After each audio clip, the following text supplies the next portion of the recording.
Okay, we've got the mount installed and the lower cover reinstalled.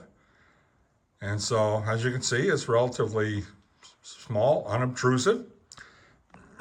This mount comes with two bases. One is the GoPro style base. So any camera that you have that uses the GoPro style mount can sit on this base and be connected. It also comes with the 1-inch RAM mount, so that anything that you have for a RAM mount can sit on top of this ball and be adjustable as well. The other part that it comes with is this little base that goes on to allow you to have a larger footprint to put your whichever base you're going to install. Let's say, for instance, in this case, I decide I want to put the RAM mount on.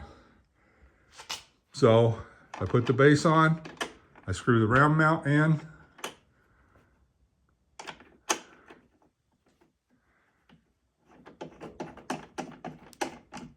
like so. And now I've got a nice large base to tighten that down on. And that base fits over the top of the mount so that it won't twist and turn. So now you can see that looking from the front of the bike, this is what it looks like. Pretty unobtrusive, pretty straightforward. All right. And since it's not on the handlebar, you can put your camera at whatever angle you want it to be, and the camera is not going to change angles just because you're moving the handlebars. So for instance, if you wanted to point the camera at the rider so that you're catching the rider's face and you can hear a voice from them talking and stuff on your video, as you steer the bike, the camera is not going to change its perspective on the rider. If you want to point it off in the front of the bike to capture a video of the road, same kind of thing. It will only pan when the bike is actually turning. So anyway, nice stable mount, lots of flexibility with how to angle your camera.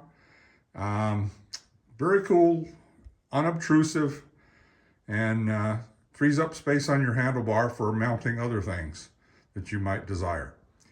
So anyway, that is the install, and I hope you've liked my videos today. I'm trying to do a little bit better with these. Anyway, everybody have a good day.